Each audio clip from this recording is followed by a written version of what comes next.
Hey guys, welcome to the shop. Welcome to our first live stream. Pretty excited. So hopefully we are going to be doing this every single week, and I want this to be a place where you guys can ask questions in the chat, and hopefully those will turn into future videos. So yeah, if we get that going, that would be awesome. All right, we have a little bit of an agenda here in this video. It's really just to go over what's happening in the shop, give you guys an update what's going on with the vans, because it's been a while since we've made videos, and right now it'd be a great time to catch everybody up. So right here, if you guys can check it out, we've been working on a customer van build. That's Thomas's van, and we've done a couple of videos with like the roof rack and a little bit of the interior stuff, so none of the detailed videos that I really want to get onto the channel. So today we're just going to give a little update on where his van's at. So he's actually using his van right now, and it's going to come back probably about January time frame back in the shop. We're about 99% done with the van. We kind of wanted to get it to Adventure Van Expo in Chattanooga, Tennessee, which was pretty awesome. So yeah, that is why not a lot of stuff has been posted, because we've been working on the van. If you guys watch car shows and you see all the builds where everybody's doing things at the last minute to get everything ready for the car show, that really happens in real life. So it takes a lot to get that going. So the good news is, the whole time I've had his van, we've been taking a lot of video, so I'm really excited to show you guys that. Back over here, got a little bit of a to-do list for the video today. I'm going to talk a little bit more about Thomas's van, but let's just show you what's going on with the rest of the video. So we're going to talk about van 1, which is the van behind me. Since Thomas is enjoying his van right now, van 1 is back in the shop. And then let's see here, move back to here. So we'll talk about the upcoming videos for van 1. We've got the Adventure Wagon installation part 3. So I know you guys were wondering where part 3 video is. It's happening, and hopefully we're going to be able to do it live. So the stuff that I put in there, we're actually going to have a camera inside the van, so we can kind of go back and forth between the live stream and the chat. So as I'm over here working on the van, if you guys have a question, we can actually do it in real time. And then what's cool is, the plan is to take those videos and turn them into future videos for doing a Q&A.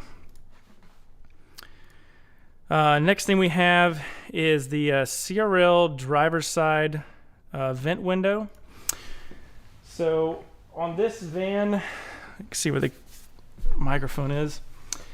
We've done the passenger side, we've done the rear 2 bunk windows. So the driver's side, that is the one that we got to finish installing. So that will be in the next video. Let's see here. Friedman seating. So I have a Friedman seat that I bought at Adventure Van Expo from the Friedman company. And that seat, that'll turn into a video on itself. And just to give you guys a link to show you what that is, if you've ever seen these seats, they have really nice leather seats, and then they have more like commercial seats. If you can imagine this commercial seat with leather on it, that is the one that we picked up. This seat, I can't move the camera right now, but it's the one that actually folds up and out of the way, so you can walk through the van, and then you can take it and then fold it back down, carry 2 passengers in the van. Because even though you're doing a van build out, you may want to carry passengers during the week, when you're not camping, still have a little bit of utility to the van. So we'll have a video on the Friedman seating. And then coming up, we'll be doing the floor install. So there's things we got to look forward to. Yeah, let's finish up a little bit about Thomas's van. So we have about 3 more panels that we've got to install in his van. We got to upholster them, and then we were going to install a shore plug in the back of the van. So probably the back underside of the van. He wants it to be kind of incognito, so you can't see from the outside, but underneath it you could plug it in to top off the battery. Right now he's kind of shaking the van down. We've gone through a couple of power cycles in the van. One day it got really low. He was doing a lot of stuff and it got pretty low. So the cool thing with the Red Arc system, and again, we're going to be doing a Red Arc video in the future, hence why I'm doing the live stream, so you guys can get quicker video out there on updates instead of me, taking time to edit it behind the scenes. But what's cool about the Red Arc, it almost has like a self-healing mode. So when it gets so dead, it shows 0% or just dotted lines. In a couple days, it will actually, about 2 or 3 days, it'll find where it's at again and then get back to a new percentage. So that was a cool little troubleshooting thing that we found. So yeah, Red Arc, let's see here. Shore power, we're going to be doing that to his van.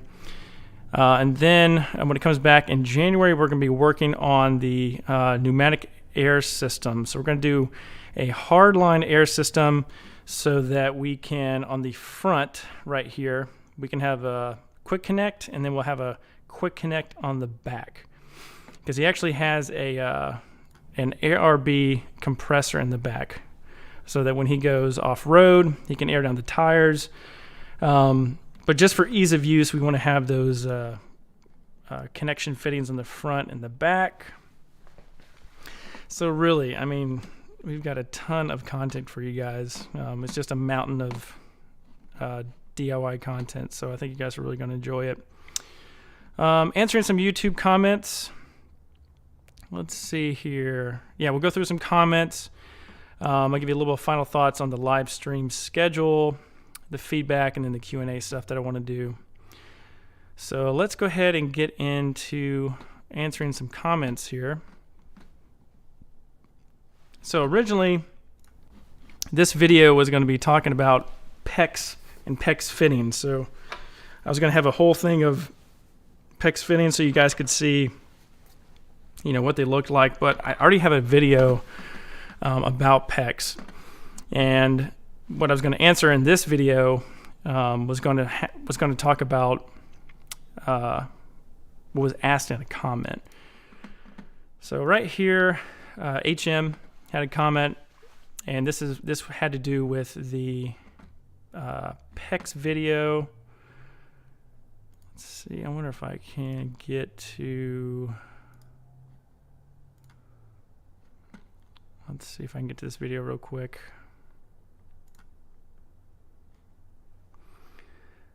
The PEX video.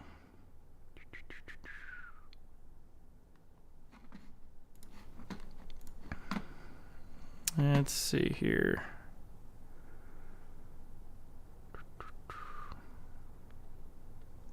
Yep, here we go.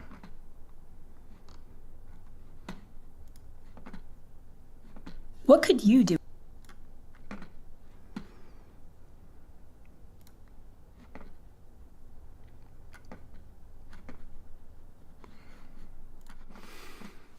Okay, so in this video, we talked about PEX. Let's see here.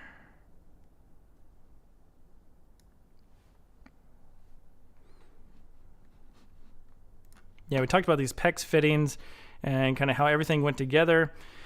The question that was in this video had to do with freezing. So HM said, great video. This is one of the very few videos that go into detail about ProPEX plumbing in a van. Awesome work. Quick question. How do you compare the brass versus plastic opener fittings? I noticed you use a lot of brass fittings in spite of the higher price than their plastic counterparts. I heard the plastic fittings are more resistant to freezing, but the metal ones are stronger. So I'm struggling to decide which type to use. Thanks. So I went and did a little bit of a deep dive into this, and it's always cool to find out how much you don't know when you think you know. So as much as I learned about plumbing and my background experience doing handyman stuff and work in the past, doing all the tools and just learning how to install it and having a basic understanding, it was really cool to dive deep into this and really learn, exactly what material it's made out of and a little bit of the different properties. So for anyone that doesn't know, PEX stands for cross-linked polyethylene. So the PE is the polyethylene and the X stands for cross-linked. So that makes complete sense now. Now there's different kinds. So there's PEX A, and then there's PEX B. Now the PEX A is going to be companies like Uponor, and then PEX B, this is going to be the kind of old school PEX. So this is the ones where you're going to have a crimped down metal. You're going to have a crimped down metal collar versus PEX A, which is the expanded pipe that comes and does a compression fitting. So all the PEX that I install in a van is PEX A. And so to quickly answer the question before I get into all these details right here, let's see here, the PEX, yeah. So the question was about what freezes.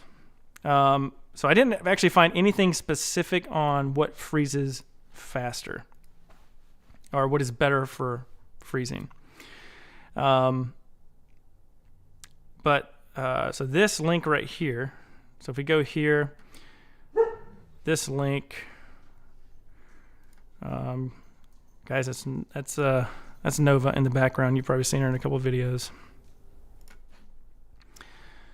Nova the German Shepherd. So I pulled this off of the internet. This is the link. So I'm just doing a little bit of some info here so you guys can link back to it. So it says, the truth is, as with any piping, PEX is still vulnerable to freezing if the temperature drops below enough. But thanks to its flexible material, the plastic expands under pressure of the freeze, significantly reducing the chance of bursting. And then as far as flexibility, this also has to do with freezing. PEX A is the most flexible, allowing for it to be fastened by cold expansion, which allows the end to be fluted prior to inserting the fitting. PEX B is not expandable, and you should never expand the end of PEX B. There's a, if you guys go to the build show, I'll link it down here, but it's a builder, and they had I wish I could link to that. I'll do that in a minute. But essentially, the outside diameter of PEX A and PEX B is the same. So they are not interchangeable, but they do fit inside each other. So that's the issue. That's why you want to make sure you're specifically using a PEX A material or PEX B when you use the corresponding fittings. Because if you accidentally get the wrong PEX, it's going to fit together and you're going to think it's okay. But like for example, if you use PEX B and you try to expand it, it would damage it. Yeah, PEX A is the most flexible. Let me get back over here. PEX A is the most flexible, allowing it to be fastened by cold expansion, which allows the end to be fluted prior to inserting the fitting. PEX B is not expandable. You should never. Oh yeah, I just already read that. Oh. How's the live stream going, Jamie? You can put it in the comments. Let's see here. No chat. Let's see here.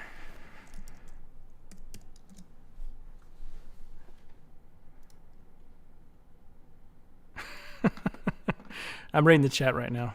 Hold on a second.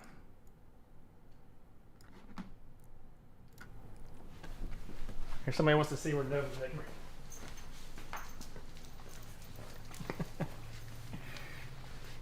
Here's the German Shepherd.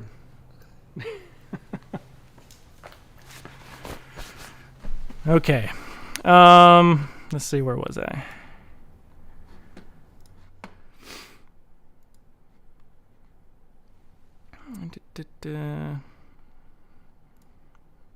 Yeah, so PEX A, just due to its nature, it's expandable. And what I found that's nice with PEX A is when I expanded it and the joint crimps down because it has a memory to it, the joints can actually still move. So if you accidentally move them, it's still going to seal properly. Where PEX B I used in the shop on the bathroom renovation, I did actually last week. When you crimp down that copper ring or steel ring, whatever it is, that fitting does not move. So I'm assuming if you moved it, you would damage the joint. Okay, get back on topic here. How do you winterize PEX?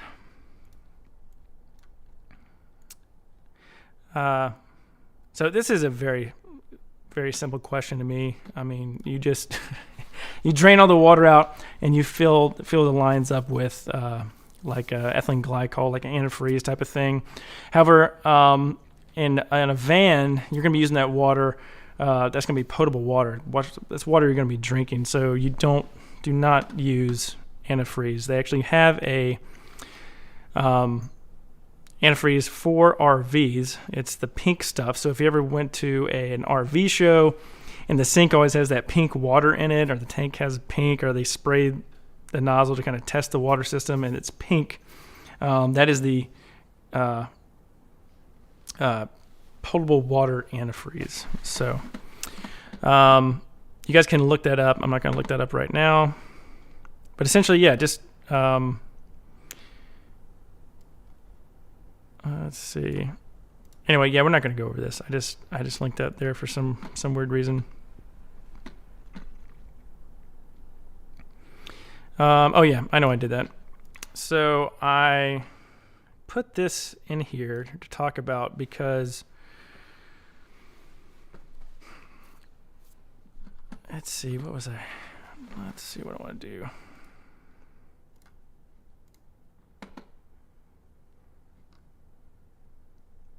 So I'm on SharkBite's website. If you guys, SharkBite is, they push to connect fittings. They sell them at Lowe's. You can use push to connect fittings in a van. I wouldn't recommend it. Guess they're very expensive, and if you mess up, it's very difficult to try to reuse them, if not impossible. All right, yeah, here, this is what I wanted to show you guys. Here we go. All right. So this is talking about the threshold for freezing. I'm just going to read this, and then I'll go back to my face, and I'll explain it to you. Each case varies, but the Building Research Council at the University of Illinois defines the temperature alert threshold as 20 degrees Fahrenheit for uninsulated pipes, particularly for the southern states that would experience sudden dips in temperature throughout the winter. So remember when I'm explaining this, sudden dips in temperature. So if you're in a van, you're doing van life, it's actually going to be pretty hard if you're living in the van day to day, it's going to be extremely rare for your pipes to actually freeze and burst, because that freezing temperature is only going to dip down. It's not going to stay constant.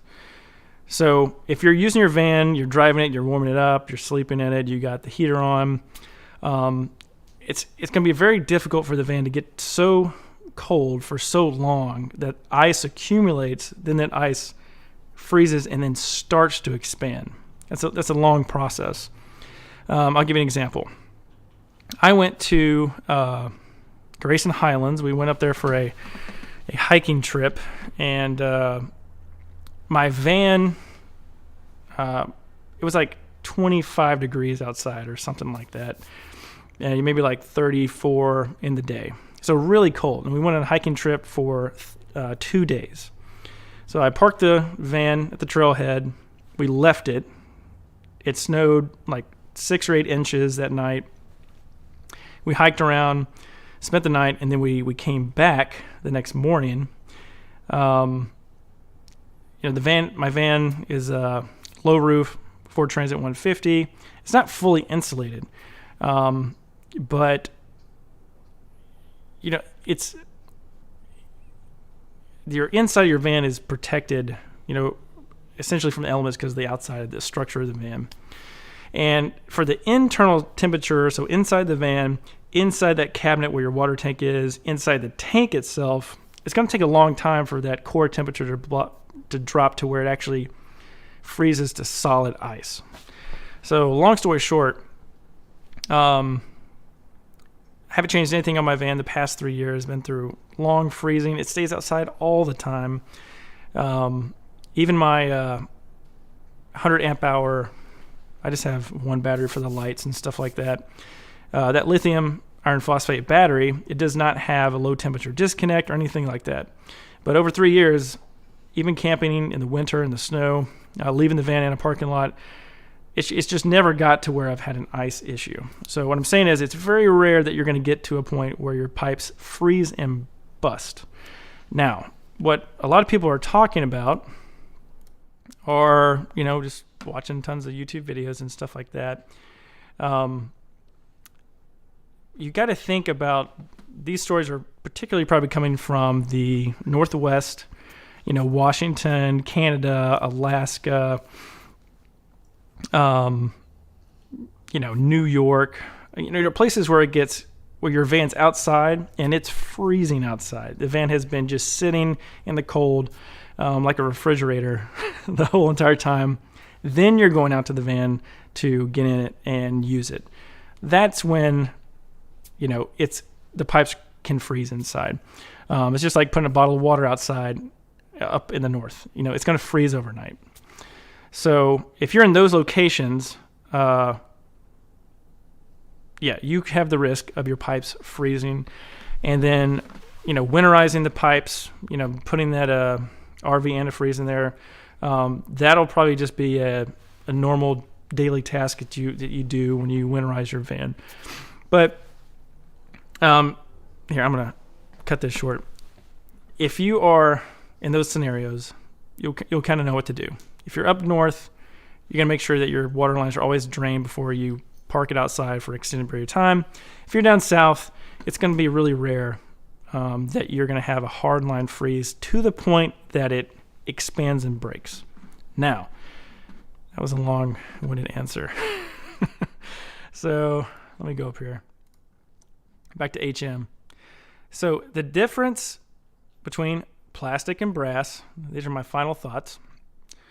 Plastic, this is the only two differences I can find. Plastic has a thicker wall diameter. It has less flow and more chemical resistance. Thicker wall diameter is because it's plastic. It's not as strong as metal, so they have to make up the strength with the wall thickness. Less flow is because that wall thickness is, the diameter is smaller. It's a little bit more resistance. You're probably not going to notice this. And then plastic has that chemical resistance factor. If you're going with the brass has stronger joints. It's thinner, so the wall diameter is not really going to affect your flow. It will flow more than the plastic. The downside was it may corrode over time under acidic conditions, heavy acidic conditions. And so if you guys can imagine this, if you're using it for something other than water, you can understand that metal would be able to interact with something. But the brass that's used in these fittings, number one, it's lead-free. It's made for potable water. And you want to check on the packet to make sure it says that. But really, that was just a long way to answer that question. But I just want to educate you guys on what I found between plastic and brass. And that's the difference. So, it's really doesn't have to do with the freezing. If it's going to freeze, it is going to freeze, and it'll be a hard freeze. So, thinking about doing the antifreeze. All right, let's move to the next question. Next comment. This one has to do with the cardboard template video. So I'm going to play just a little bit of that after this commercial's over. So if you guys have watched this video, basically this video talks about how you're going to construct a cardboard template for cutting out the holes in your van. So making it so that it's nice and precise and you're not having to go back and make it bigger, or hopefully nobody has the issue of cutting the hole too big. Okay, so the question was, or the comment, thanks for in-depth tutorial. I did the same install after watching this and had a super tight fit. My template was based on the same outer diameter of the inner ring. The problem I had with it was that there's a bulge around the whole profile of the window that is a few millimeters taller than what this template accounts for. Recommended cut on the outside of your trace template line to give a few extra millimeters of clearance. I spent an hour and a half and a lot of frustration opening the initial cut in the van a bit bigger. 100%. So what he's talking about is, if you guys haven't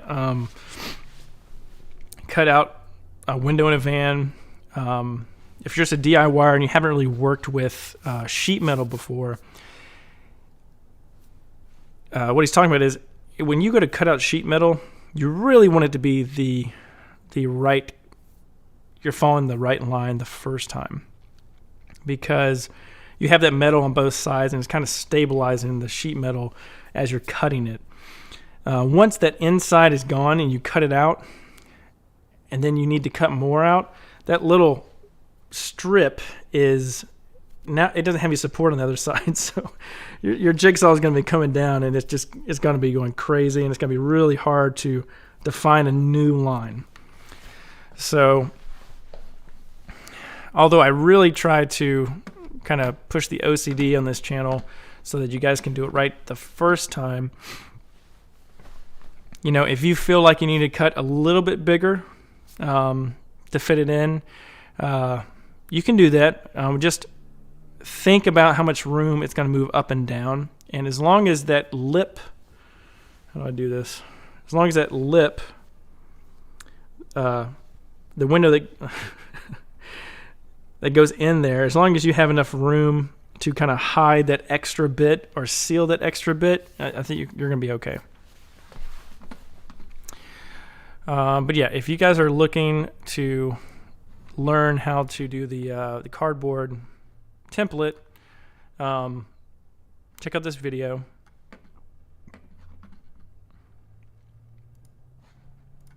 All right, let's go to Robin. All right, so Robin says, "Yep, I thought it'd be easy to." Okay, this has to do with the Ford Raptor grill. So let's play this one.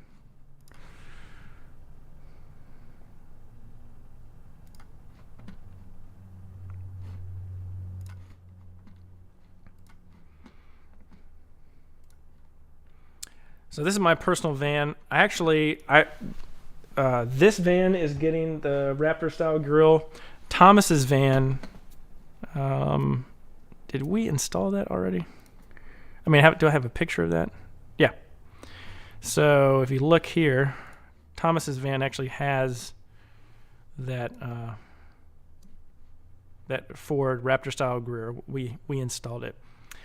It is much easier on the 2020 and above than my van. My van was much more difficult. Let's see here. Okay. Yeah, so this van was much more difficult. So you guys can kind of see. Yeah, so you got this one, and then Thomas's with the new style. Now I found these. Let's get to the question.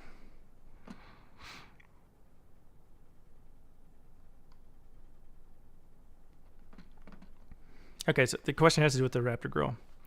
Ram said, "Yep, I thought it would be easy to install. Not that it matters. Just ordered a brand new custom. Well, the dealership is supplying and fitting it for me. Gloss black comes standard on the Transit Trail." That's right. So if you guys go to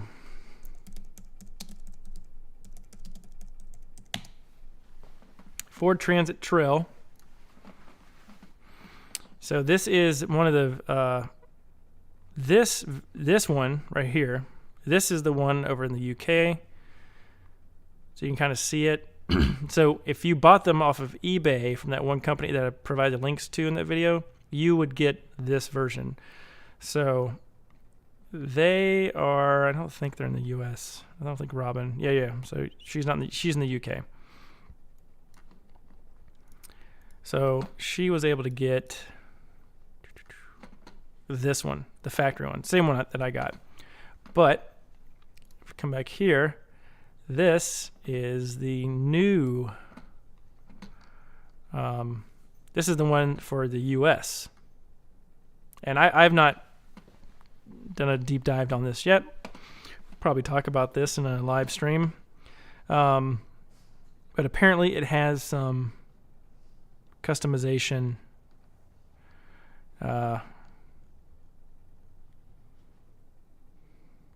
Let's just see here. It's got 3.5 liter twin turbo, so same engine as this one. All-wheel drive, same. It's got a mud and rut, high roof, same. Oh, ride height by 3.5 inches. Suspension lift and 30.5. Yeah, I don't. And yeah. So that van it's the same. This has the same features. It just doesn't have the body. It doesn't have like the fender flares. So I was wondering. I'll look more into it. If you guys know a little bit more about this van, definitely put that in the comments below. Okay.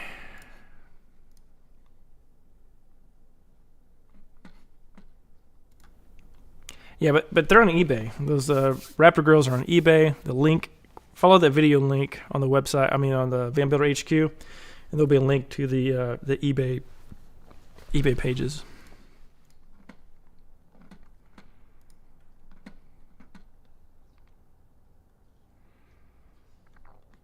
All right, Linus. This has to do with.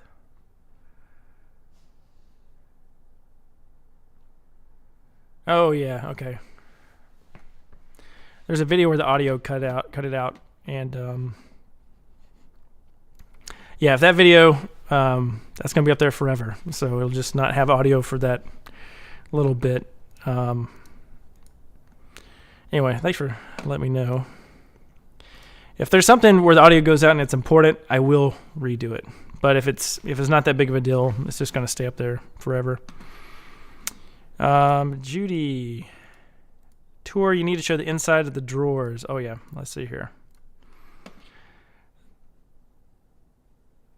Oh man, these ads.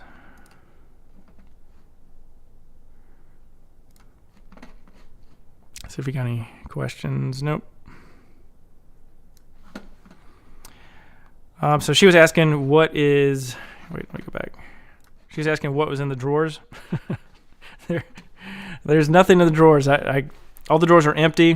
Whenever I go on a big outing with friends, I might load it up with like spices and stuff like that, and have like pot to boil water, stuff like that. But right now, it's completely empty. There's nothing in the drawers, and the drawers on this that is literally a Husky toolbox, and it's quite noisy. But I was using it to actually hold heavy tools when I did my handyman business that I had a while back, and that is my tools were in the toolbox.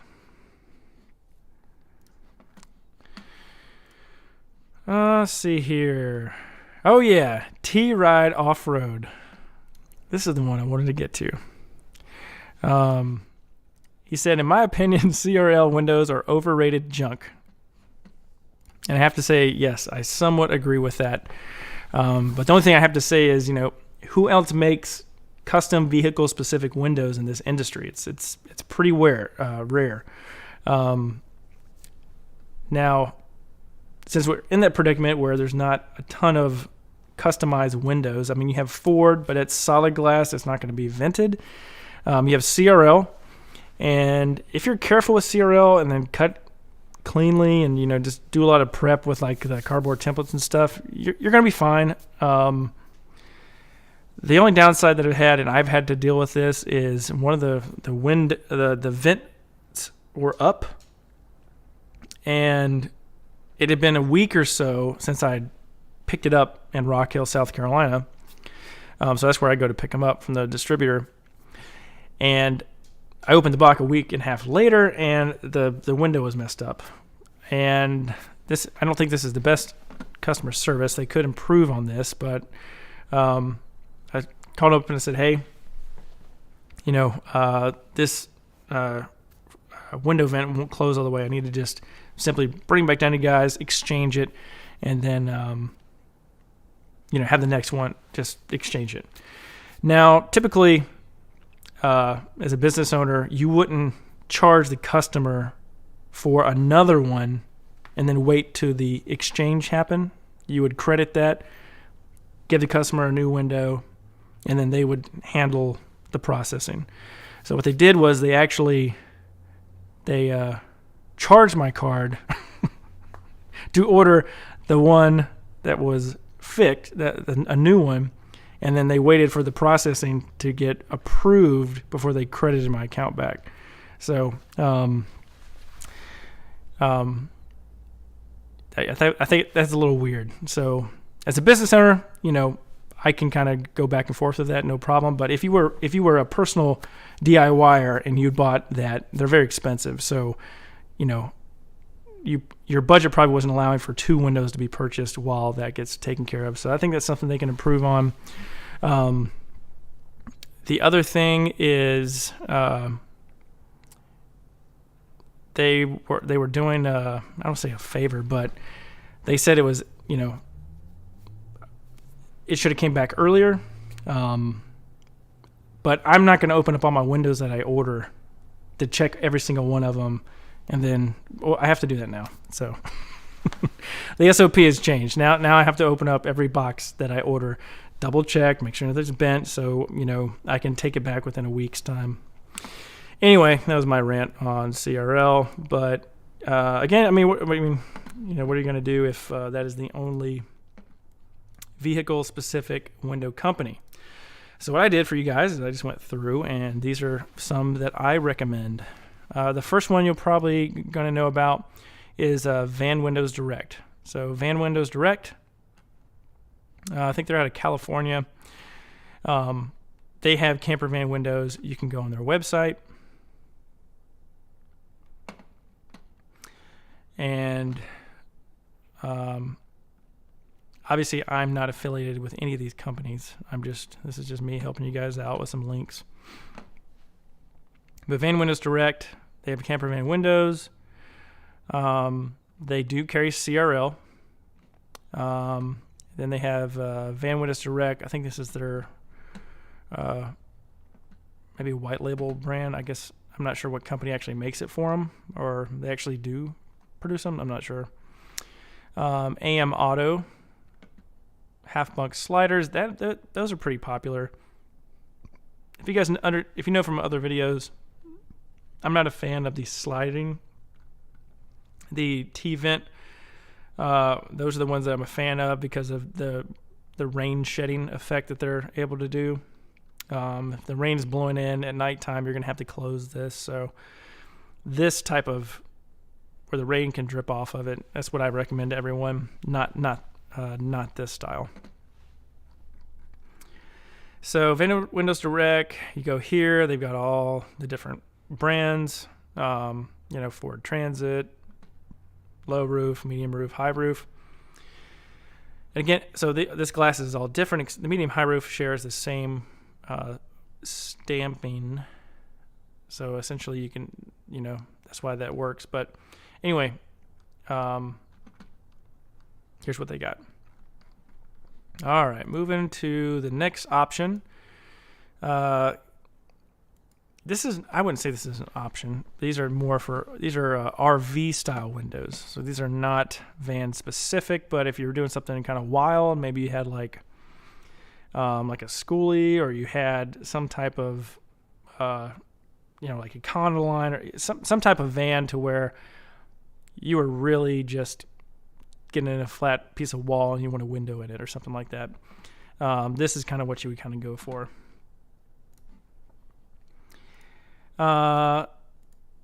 See, motion windows. There's a lot of people who like motion windows.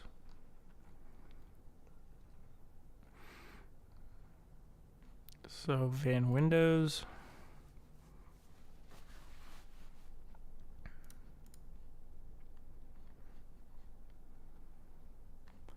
So they've got a pretty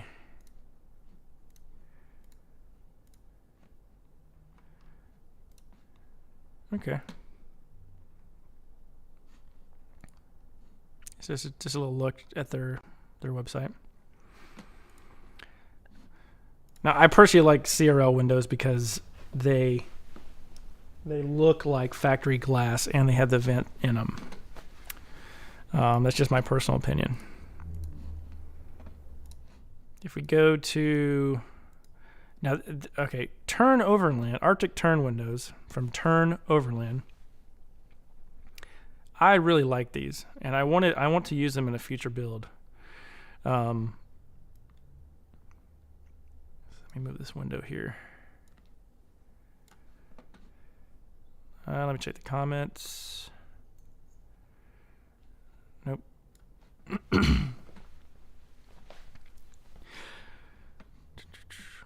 Yeah, Turn Overland. I like them because they're 2 pieces of acrylic, I believe. Yeah, 2 pieces of acrylic, and so they have a little bit of airspace in between them, and they have a little bit better R value. I mean, not that you're going to have amazing R value with van windows.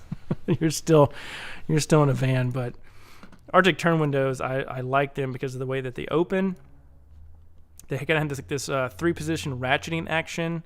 You can open them all the way, and they come in very custom sizes. So you can, if you got a really difficult area of the van that you need to put a window in, I mean, you guys look at this. You can just see all the different measurements here, and they do provide inches, but they have a lot of custom. Like, I was about to use this because I had a van to where I was going to put a shower in, but then I want to do the CRL, but the CRL glass would just be behind the shower and it wouldn't make sense. So the Arctic Turn would have made a good option, but I already bought the CRL, so we're using the CRL.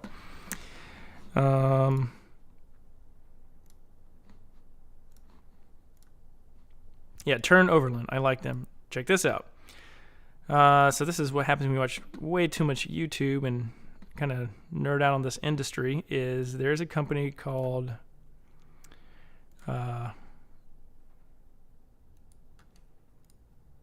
Satsang VanWorks, and they make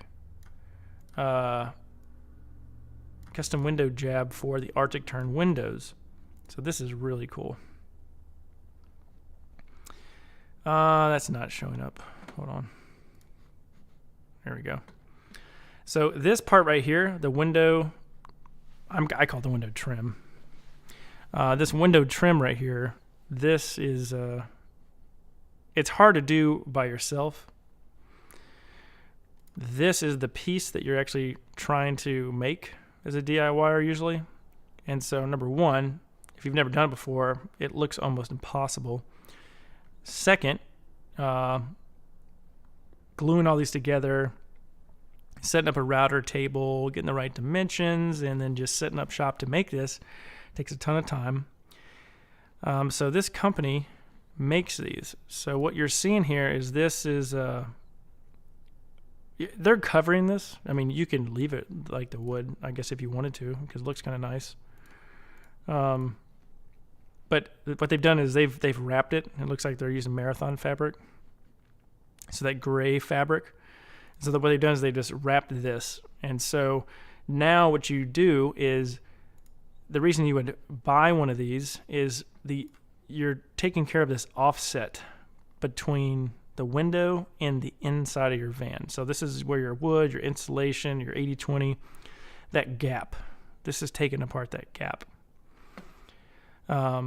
So when you go here, this would be this Arctic Tern window.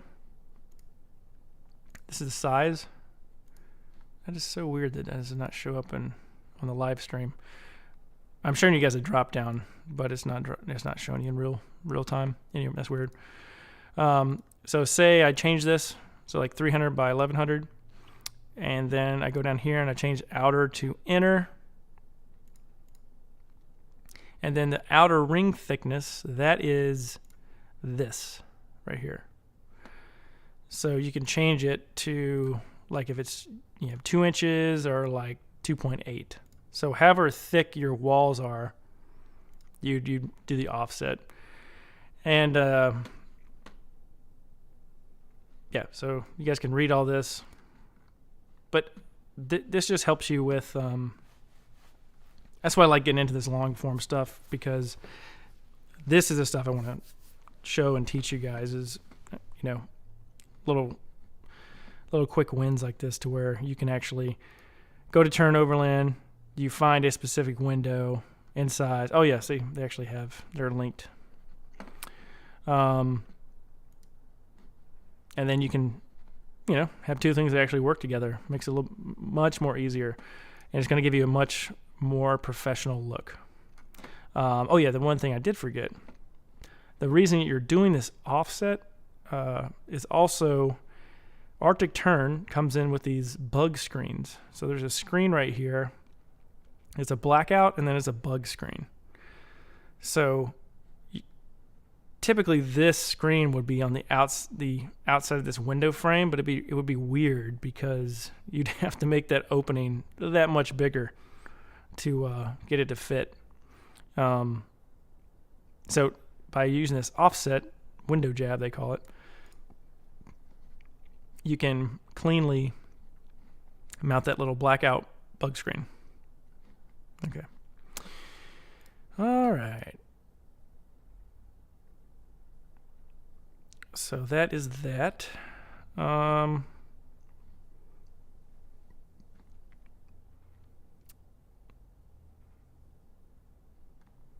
Where's the video? Oh yeah.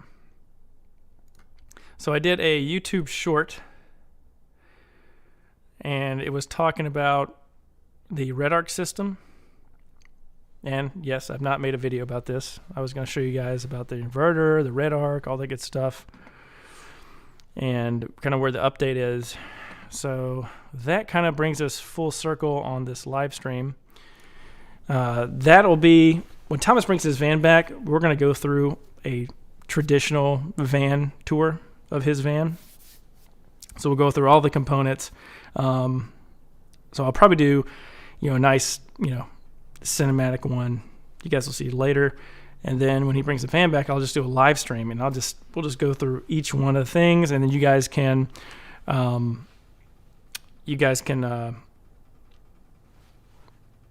just chime into the live stream, ask questions about the components we're going through.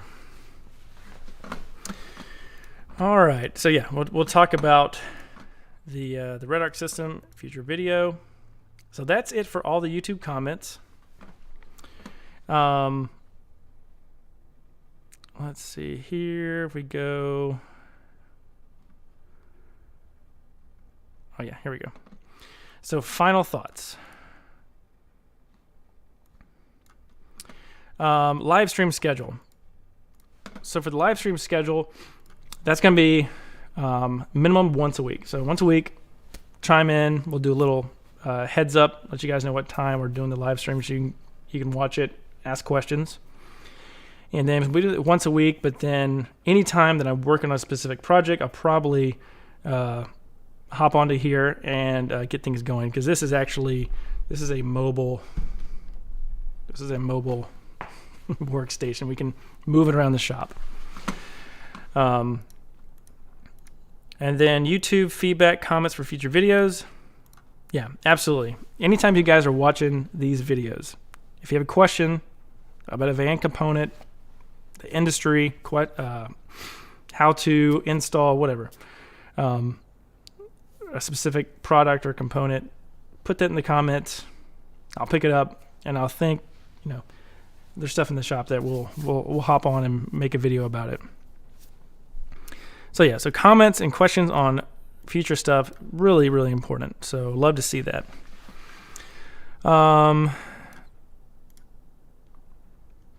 And then you guys, so I've got all these links here, so we'll probably break this out so you guys can actually see. Oh, let me change it. So I'll kind of do I'll pre-write pretty much all these live streams so I can just have something to go off of. All of these links we'll put together in an article, and then that way you guys can just click on it. Yeah, Q&A in the stream in the future. So that's another thing I want to do, is just have a live stream where it's just dedicated to you guys coming in and asking questions, just Q&A. So we probably won't be working on the van, and we won't be talking about a specific part. We'll sit down with Nova, and we'll talk about van stuff. So a little Q&A stream. Looking forward to that. All right, guys. Well, that is it for our first live stream. I hope you guys enjoyed it.